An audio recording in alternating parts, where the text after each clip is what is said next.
मित्रों नमस्कार। पटना बिहार से मैं विवेक रंजन सोनभद्र अपने YouTube चैनल विवेक सोनभद्र पर आपका स्वागत करता हूं। आज फिर से आपके काम की बात, आम आदमी की तकलीफ़ों की बात। मित्रों, कल मैंने एक वीडियो अपलोड किया था जहां पटना मेडिकल कॉलेज अस्पताल में एक बच्ची को कुत्ते काटने के बाद इलाज के लिए लाया गया था भोजपुर से, और उसे एंटी रेबीज़ वैक्सीन वहाँ नहीं मिली, उससे बाहर से खरीद कर लाना पड़ा। और इस प्रक्रिया में 5 घंटे के बाद उसका इलाज हुआ, मतलब उसको वैक्सीन दी गई बाहर से खरीद कर 1700 रुपये खर्च करने के बाद। हालांकि उपाधीक्षक ने कहा कि इनको किसी ने मिसगाइड कर दिया, यहाँ तो एंटी रेबीज़ वैक्सीन उपलब्ध थी। तो ये कल का वीडियो था, तो देख लीजिए। ऐसे मैंने कहा था कि मुझे उपाधीक्षक साहब के बयान पर संतुष्टि नहीं हो रही, उसका मैंने कारण गिनाया था। अब देखिए, आज फिर एक मामला आया है, ऐसा ही मामला है, आज फिर अखबार में छपी है, प्रभात खबर में नहीं, दैनिक जागरण में, सॉरी। तो अब आप देखेंगे कि कल जो घटना थी, जो उपाधीक्षक महोदय कह रहे थे कि उपलब्ध थी वैक्सीन, तो उपलब्ध थी तो दी क्यों नहीं गई? इसका मतलब पैरवी का इंतजार है, या पैसे का इंतजार है, या फिर मरीजों की कोई चिंता नहीं है। तो ये जो हमारी व्यवस्था है, ये केवल ग्लैमर है। मेरीन ड्राइव बना दिया, तो हवाई अड्डा बना दिया, 5 किलो अनाज मुफ्त में दे दिया। ठीक है भाई, दिया, उसके लिए धन्यवाद। लेकिन क्या आप एंटी रेबीज वैक्सीन नहीं दे सकते हैं? ये तो जीवन रक्षक दवा है, यह तो अस्पताल में होनी चाहिए। फिर इतना करोड़ों करोड़ स्वास्थ्य विभाग पर खर्च करने की क्या ज़रूरत है? आप पीएमसीएच में हेलीपैड बनवा रहे हैं, अब अच्छी बात है, लेकिन एंटी रेबीज वैक्सीन नहीं उपलब्ध हो रहा है आम आदमी को। वही कोई बड़ा आदमी रहता, पैरवी रहता, जान पहचान रहता, तो उपलब्ध हो जाता। अब आज देखिए, एक घटना है, बेटे को कुत्ते ने नोचा, टीका दिलाने 8 घंटे भटकी महिला। ये बाढ़ की घटना है। बाढ़ में कुत्ता काट लिया किसी एक लड़के को, तो बाढ़ थाने, हाँ, उसे रेबीज़ का टीका लगाने के लिए महिला बाढ़ से लेकर पटना तक 8 से ज़्यादा घंटे भटकती रही। अस्पताल, स्थानीय अस्पताल, मतलब बाढ़ की अस्पताल की कौन कहे, एम्स जैसे बड़े संस्थान से भी निराश होना पड़ा। अंत में रात 8:30 के आसपास इनकम टैक्स चौराहा स्थित गार्डिनर रोड अस्पताल में उसे टीका उपलब्ध हुआ, मिला टीका। अब आगे कैसे? लेकिन 8 घंटे दौड़ने के बाद और 3 अस्पताल जाने के बाद। बाढ़ थाना के पास घटना, सुन लीजिए, अखबार ही मैं पढ़ देता हूँ, आप कहिएगा कि कौन इतना, लेकिन सुन लीजिए, आपके काम की बात है। बाढ़ थाना के पास एक 9 वर्षीय बच्चे को आवारा कुत्तों ने काट लिया। शुक्रवार की दोपहर करीब 12 बजे एंटी रेबीज वैक्सीन के लिए वह अनुमंडल अस्पताल पहुंची, मैंने बाढ़ अनुमंडल में जो अस्पताल होगा। यहाँ बच्चे को देखने के बाद डॉक्टर ने एंटी रेबीज ARV वैक्सीन लेने की सलाह दी। बच्चे की मां सुरभि कुमारी ने बताया कि डॉक्टर के सलाह के बाद जब वह नर्सिंग कर्मी, जो नर्सिंग करता होगा स्टाफ, से वैक्सीन लेने पहुंची, तो उसे बताया गया कि अस्पताल में वैक्सीन खत्म हो गई है, एम्स चले जाओ, मैंने एम्स पटना आ जाओ, जो बिकटा के निकट है या दानापुर के आगे है, मैं गया नहीं हूँ। इसके बाद वह किसी तरह करीब 4 बजे एम्स पहुंची, जहां शनिवार को वैक्सीन दिए जाने की बात कही गई, नहीं शनिवार को देंगे बच्चे की। ठीक है, बच्चे की मां वहां 7 बजे तक वैक्सीन के लिए भटकती रही। इसके बाद महिला ने दैनिक जागरण से संपर्क किया, जिसके बाद उसे आयकर गोलंबर स्थित न्यू गार्डिनर रोड अस्पताल जाने को कहा गया। यहाँ 24 घंटे ARV की वैक्सीन दी जाती है।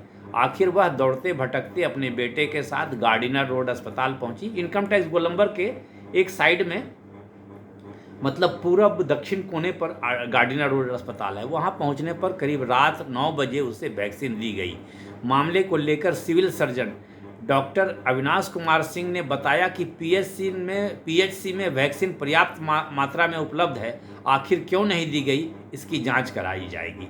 जब वहां सिविल सर्जन से पूछा गया, पता नहीं बाढ़ में या पटना में ही पूछा गया, सिविल सर्जन तो शायद पटना में ही होंगे, तो उन्होंने कहा कि PHC में, मतलब प्राइमरी हेल्थ सेंटर में, वैक्सीन पर्याप्त मात्रा में उपलब्ध है, आखिर क्यों नहीं दी गई, इसकी जांच कराई जाएगी। उन्होंने कहा कि जिला के सभी अस्पतालों में पर्याप्त मात्रा में ARV वैक्सीन पर्याप्त मात्रा में उपलब्ध है।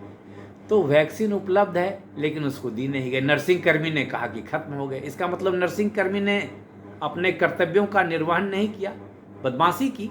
उसको उसी को बदमाशी का मतलब केवल मारपीट नहीं होती है। बदमाशी मतलब अपना कर्तव्य नहीं करना और किसी को प्रताड़ित करना। अब एंटी रेबीज वैक्सीन है स्टॉक में और आप नहीं दे रहे हैं तो यह तो बदमाशी ही हो गई ना, ये तो कर्तव्यों का उल्लंघन हो गया। इसके लिए तो उस आदमी को प्रशासनिक सज़ा की कार्रवाई शुरू होनी चाहिए कि क्या उसे सस्पेंड किया जाए, उसे कोई जुर्माना लगाया जाए, उसका इंक्रीमेंट रोका जाए, उसका प्रमोशन रोका जाए या उसे नौकरी से निकाल दिया जाए। इन सब चीज़ों पर चर्चा होनी चाहिए। विभाग को उससे एक्सप्लेनेशन पूछना चाहिए और कार्रवाई करनी चाहिए।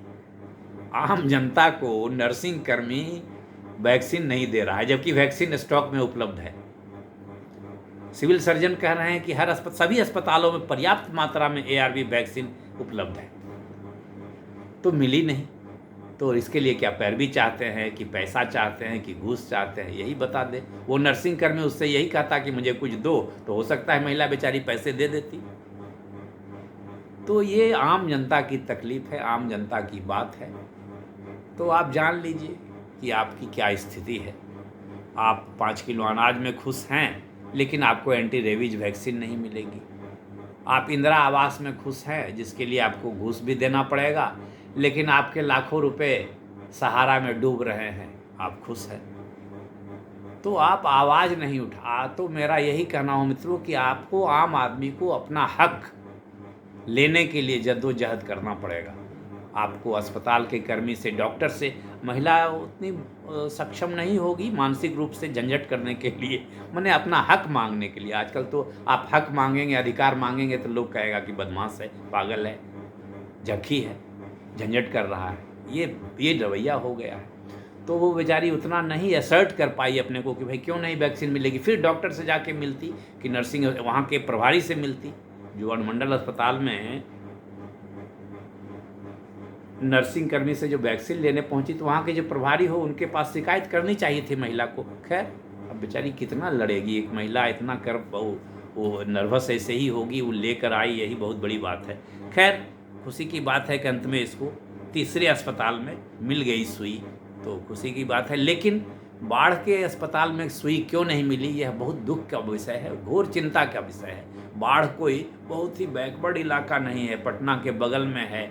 बाढ़ फेमस जगह है, रोड पर है, वहाँ रेलवे स्टेशन है, सब कुछ है, कॉलेज है, स्कूल है, अस्पताल है, सब है, लेकिन वैक्सीन नहीं है। तो मित्रों, मैंने आपको इसलिए बताया कि आप जानिए आपकी जनता को क्या परेशानी हो रही है। विकास हो रहा है, लोग कहते हैं बहुत विकास हुआ, तो ठीक है, विकास हुआ, आप हमें पेंशन दे रहे हैं, आप हमें इंदिरा आवास दे रहे हैं, 5 किलो अनाज दे रहे हैं, 125 यूनिट बिजली फ्री दे रहे हैं, नेशनल हाईवे दे रहे हैं, मेरीन ड्राइव दे रहे हैं, पुल दे रहे हैं, गिरा हुआ पुल भी दे रहे हैं। तो क्या एंटी रेबीज वैक्सीन का मेरा अधिकार नहीं है? वह तो आम ज़रूरत है, लाइफ सेविंग ड्रग है, जीवन रक्षक दवा है, यह तो देना चाहिए। तो मित्रों, मैंने आपको यही बताया। आप मेरे वीडियो पर अपनी राय दें, कमेंट करें और आप सतर्क रहें, जागरूक रहें, अपने हक और अधिकार के लिए लड़ना सीखें। धन्यवाद।